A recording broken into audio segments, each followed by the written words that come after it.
Assalamualaikum warahmatullahi wabarakatuh. Saya Ade Renaldi Oktaviansyah, mahasiswa jurusan Teknik Pertambangan Universitas Sriwijaya Angkatan 2019.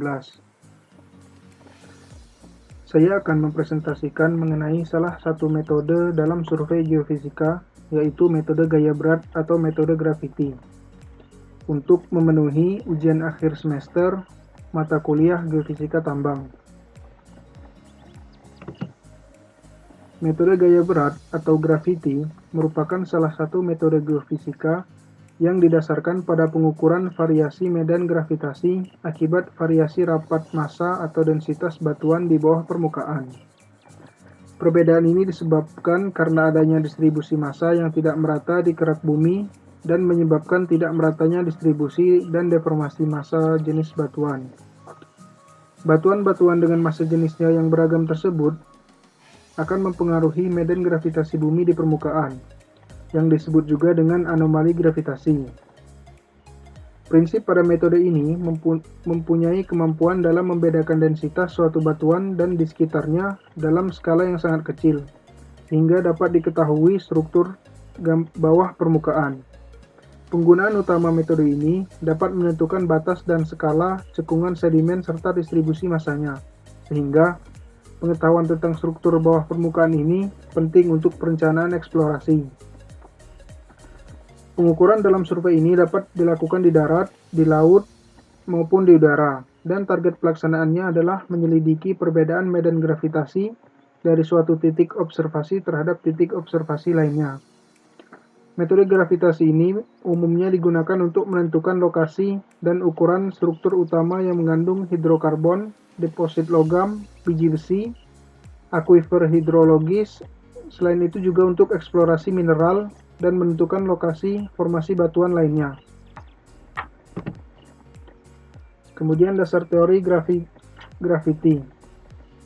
Metode graviti dilakukan untuk menyelidiki keadaan bawah permukaan berdasarkan perbedaan rapat massa batuan atau mineral dari daerah sekeliling, di mana kekuatan tarik-menarik antara dua jenis batuan atau mineral tersebut yang merupakan fungsi dari massa dan jarak di antara keduanya, yang dijelaskan oleh hukum gravitasi universal Newton.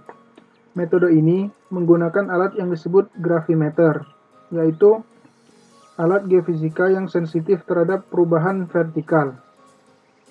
Instrumen gravimeter dirancang untuk mengukur perbedaan dengan percepatan gravitasi daripada besaran absolut dan mengukur komponen vertikal dengan ketelitian sangat tinggi, mempunyai akurasi hingga 0,01 mgal, yang mana 1 mgal itu sama dengan 0,001 cm per sekon kuadrat, sehingga dapat mendeteksi anomali yang kecil. Kemudian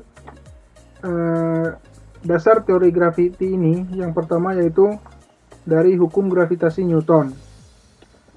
Teori gravitasi didasarkan oleh hukum Newton tentang gravitasi. Pada dasarnya, gravitasi adalah gaya tarik-menarik antara dua benda yang memiliki rapat massa yang berbeda. Gaya tarik-menarik atau gaya gravitasi terjadi antara bumi dan benda-benda. Hal ini menyebabkan setiap benda memiliki berat, dan jika benda tersebut bergerak, maka akan jatuh ke bumi dengan percepatan tertentu. Kemudian, yang selanjutnya yaitu percepatan gravitasi. Pada metode graviti, untuk pengukuran gaya berat yang diukur bukanlah gaya gravitasi F, melainkan percepatan dari gravitasinya, yaitu G. Hubungan antara kedua parameter tersebut dapat dijelaskan dengan hukum Newton 2, yang menyatakan bahwa sebuah gaya adalah hasil perkalian dari massa dengan percepatan. Yang ketiga yaitu potensial gravitasi. Untuk memindahkan suatu massa dari sebuah titik ke titik lain, diperlukan sebuah energi yang disebut potensial gravitasi. Benda dengan massa tertentu dalam sistem ruang akan menimbulkan efek medan potensial di sekitarnya. Nah, medan potensial tersebut bersifat konservatif. Artinya, apabila usaha yang dilakukan dalam suatu medan gravitasi tidak tergantung pada lintasan yang ditempuhnya, tetapi hanya tergantung pada posisi awal dan akhir saja. Kemudian densitas batuan. Densitas atau rapat massa batuan merupakan parameter fisik utama dalam menentukan nilai percepatan gravitasi. Densitas merupakan salah satu parameter penting dalam survei graviti, yang nilainya digunakan dalam perhitungan koreksi Bouguer. Penentuan densitas batuan dapat dihitung dengan beberapa cara. Nah, nilai densitas batuan tidak dapat ditentukan secara tunggal berdasarkan jenis batuannya, tetapi juga perlu tambahan data mengenai sifat-sifat fisik dan kondisi di lingkungannya. Maka nilai densitas batuan dapat ditentukan secara lebih spesifik. Dalam eksplorasi geofisika dengan metode graviti, di mana yang menjadi target utama adalah kontras densitas, maka perlu diketahui distribusi harga densitas batuan, baik untuk keperluan pengolahan data dan interpretasi. Yang selanjutnya yaitu akuisisi data graviti. Akuisisi data adalah proses pengukuran atau pengambilan data di lapangan. Dalam proses ini dibagi menjadi beberapa tahap yang harus dilakukan. Nah, pada tahap awal, perlu untuk mengetahui informasi dari daerah yang akan diukur dan persiapan alatnya.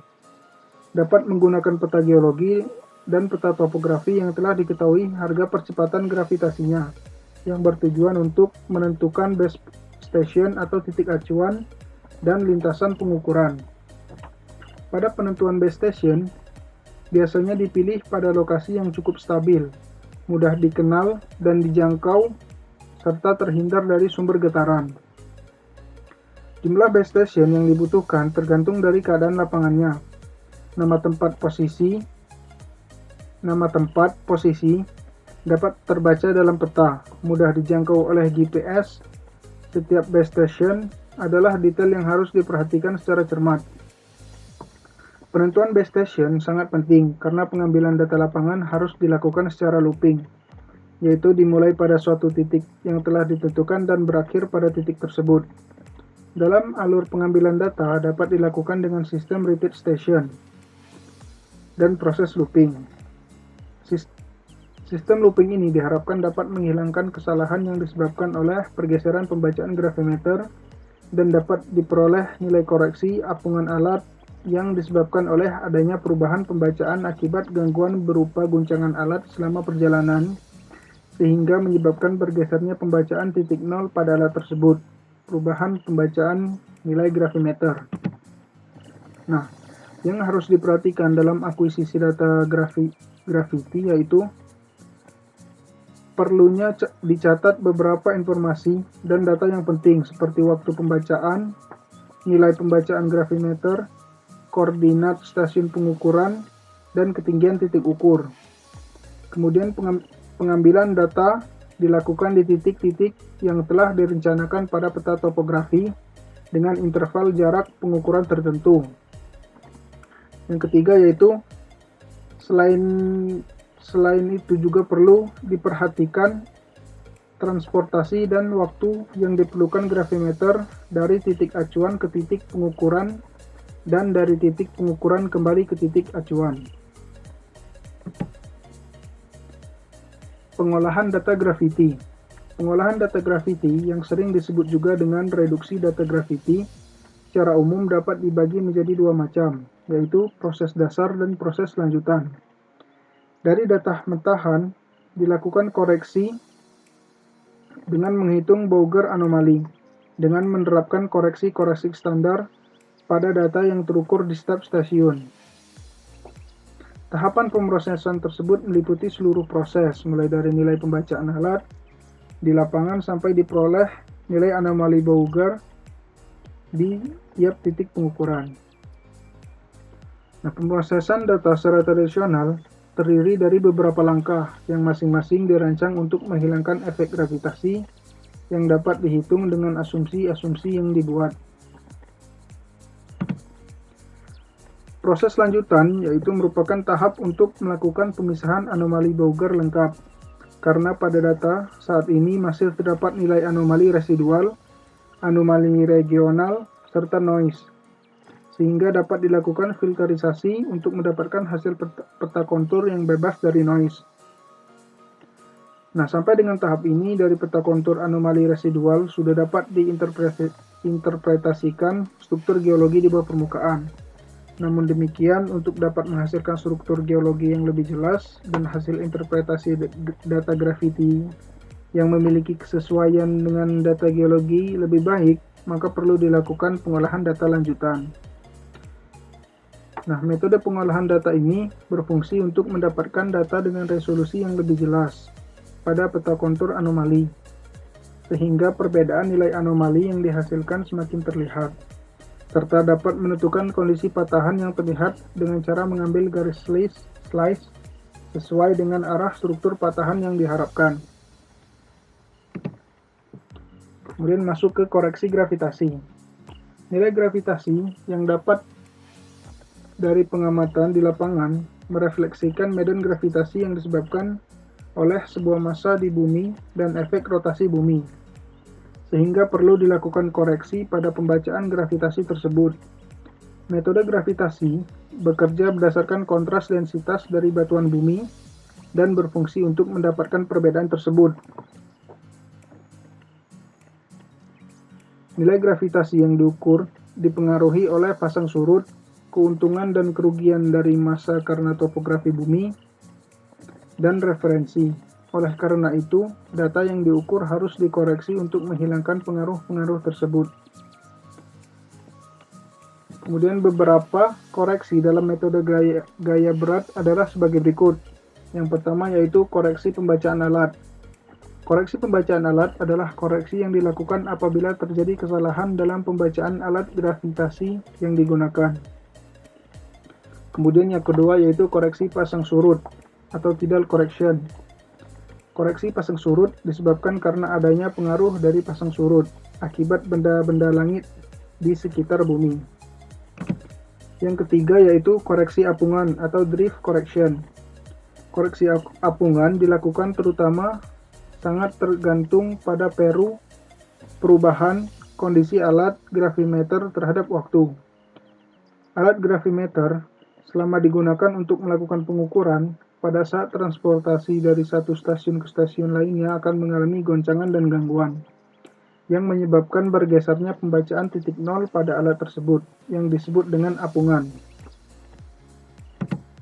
Kemudian yang keempat yaitu koreksi lintang, atau latitude correction.